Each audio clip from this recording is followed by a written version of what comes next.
ఇప్పటి అర్ధగంటలో 79వ స్వాతంత్ర దినోత్సవం జరుపుకోబోతున్నాం. అయినా కూడా ఇప్పటికీ ఈ స్త్రీలపై అగాత్యాలు జరుగుతూనే ఉన్నాయి. చాలా తీసుకుంటారు. ఈ దేశంలో ఈ సోకాల్ స్వతంత్రం 15 ఆగస్టు స్వతంత్రం ఒక పసందైన రోజులో చాక్లెట్లు బిస్కెట్లు పంచుకొని జెండాలు ఎగరేయడానికి పరిమితమైన స్వతంత్రం తప్ప ఈ దేశంలో కుల అణిచివేతకి దాడులు గురవుతున్న వర్గాల పట్ల కానీ కుల మత జాతి లింగ వివక్షలు ఎదుర్కొంటున్న సెక్షన్స్ పట్ల ఒక సమగ్రమైనటువంటి కన్సర్న్తో వ్యవహరించిన పాలకులు కాదు. దాని ఫలితం కులపరమైన మతపరమైన జాతిపరమైన దాడులు జరుగుతున్నాయి. ఇది ముఖ్యంగా స్త్రీలకు సంబంధించి వస్తే ఇప్పటికీ బహిరంగ ప్రదేశాల్లో స్త్రీల రక్షణ అనేది భారత పాలక వర్గాల ఎజెండాలు చేయలేదు. చట్టసభలు చర్చలు పెట్టలేదు. దానికోసం చట్టాలు చేయలేదు. వర్క్ ప్లేసెస్ లో జరిగే పని స్థలాల్లో లైంగిక వేదిక చట్టం వచ్చింది. దానికి ముందు సుప్రీంకోర్టు గైడ్లైన్స్ వచ్చాయి. కానీ వాటిని కూడా అమలు చేయలేదు.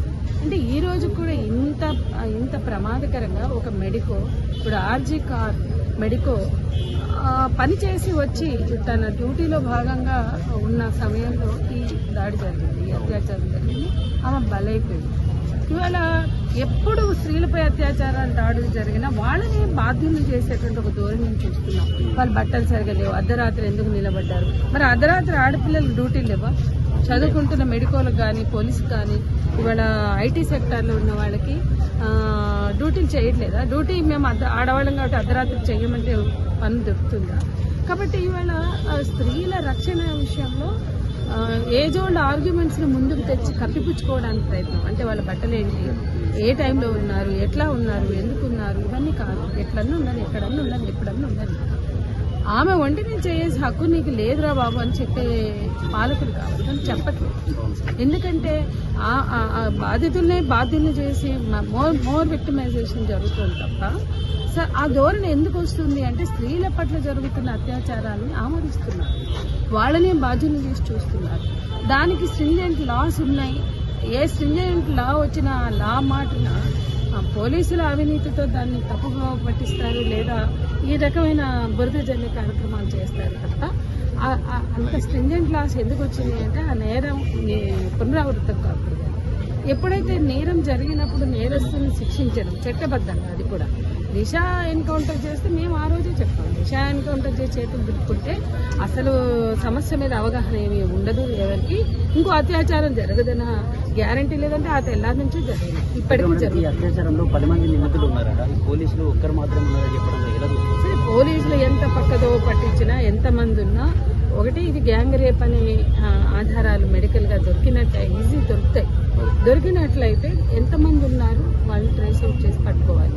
ఇది ఏ పాలనైనా, అది మమతా బెనర్జీయా లేకపోతే తెలంగాణ రేవంత్ రెడ్డి గవర్నమెంట్, పక్కన చంద్రబాబు, ఏ పాలకులైనా ప్రభుత్వాలు ఎవరైనా స్త్రీల మీద అత్యాచారాలు జరిగినప్పుడు వాళ్ళు నిజాయితీగా వ్యవహరించేటువంటి ఒక నిబద్ధతను చాటాలి, పాలకులు చాటాలి. నేరస్తుడు గతంలో సీఎంలో ప్రకటించేవాళ్ళు ఒక ఘటన, ఒక రేప్ ఇన్సిడెంట్ జరిగితే నేరస్తులు ఎవరైనా ఉపేక్షించేది లేదు, కఠినంగా శిక్షిస్తామని. ఇప్పుడు మాట్లాడే తీరు కూడా మన ముఖ్యమంత్రులకు ఉండట్లేదు, పాలకులకు ఉండట్లేదు. కన్సర్న్ మంత్రులు కూడా మాట్లాడారు. మేము వెంటబడి ఎందుకు మీరు మాట్లాడారు, మీ మంత్రిత్వ శాఖ దీన్ని స్పందించాలి అంటే వాళ్ళు కోపంతోనో బాధతోనో అప్పుడప్పుడు మీరు మాట్లాడతారు.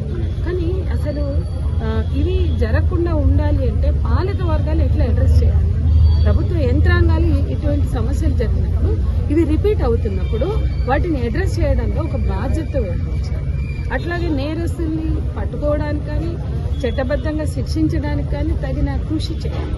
ఇవన్నీ జరగాలి అంటే ముందు వీటిని ఒక క్యాంపెయిన్లోకి తీసుకోవాలి.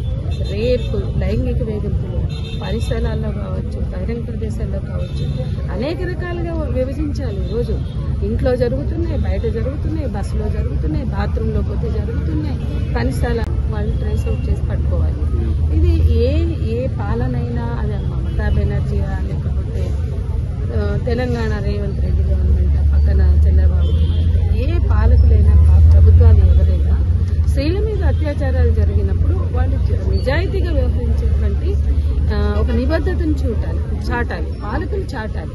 నేరస్తుడు గతంలో సీఎంలే ప్రకటించేవాళ్ళు ఒక ఘటన, ఒక రేప్ ఇన్సిడెంట్ జరిగితే నేరస్తులు ఎవరైనా ఉపేక్షించేది లేదు, కఠినంగా శిక్షిస్తామని.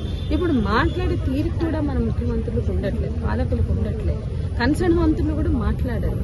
మేము వెంటబడి ఎందుకు మీరు మాట్లాడారు, మీ మంత్రిత్వ శాఖ దీన్ని స్పందించాలి అంటే వాళ్ళు కోపంతోనో బాధతోనో అప్పుడప్పుడు వీళ్ళతో మాట్లాడతారు. కానీ అసలు ఇవి జరగకుండా ఉండాలి అంటే పాలక వర్గాలు ఎట్లా అడ్రస్ చేయాలి? ప్రభుత్వ యంత్రాంగాలు ఇటువంటి సమస్యలు జరిగినప్పుడు, ఇవి రిపీట్ అవుతున్నప్పుడు వాటిని అడ్రస్ చేయడంలో ఒక బాధ్యత వహించాలి. అట్లాగే నేరస్తుల్ని పట్టుకోవడానికి కానీ చట్టబద్ధంగా శిక్షించడానికి కానీ తగిన కృషి చేయాలి. ఇవన్నీ జరగాలంటే ముందు వీటిని ఒక క్యాంపెయిన్లోకి తీసుకోవాలి.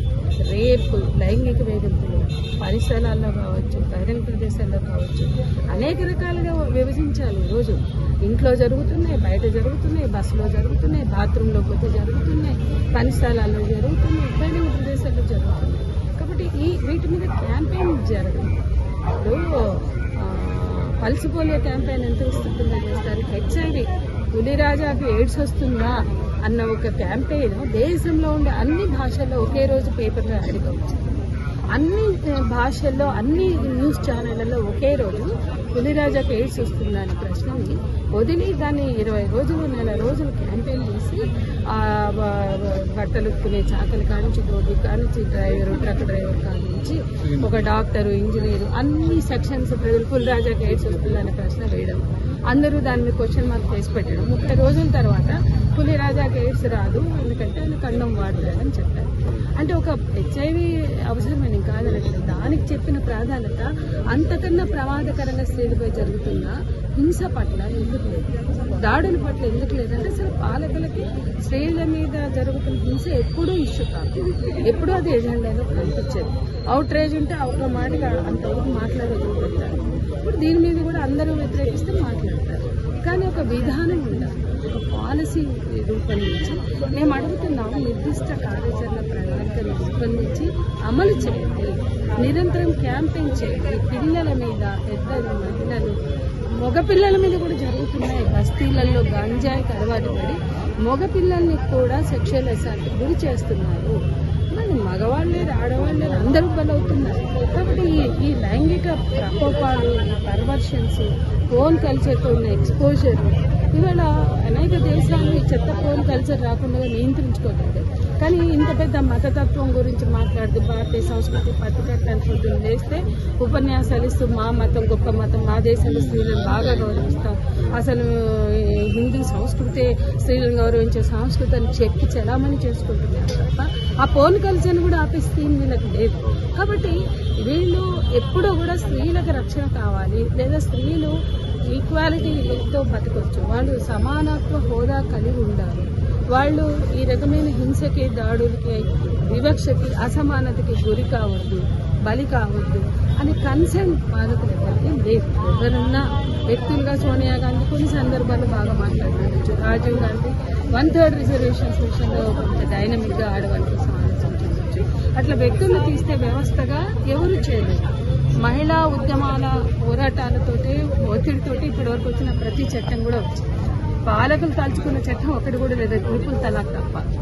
కానీ మిగతావన్నీ మహిళా ఉద్యమాల ఒత్తిడితో మాత్రమే వచ్చాయి. కాబట్టి ఈ నేపథ్యంలో స్త్రీలని మనుషులుగా చూసి వాళ్ళపై జరుగుతున్న హింస పట్ల హింసను ఒక మానవీయ అంశంగా, మానవ హక్కుల అంశంగా గుర్తించి దాని ఎజెండాలోకి తీసుకొచ్చి చర్చించి తగిన చర్యలు చేపట్టారు.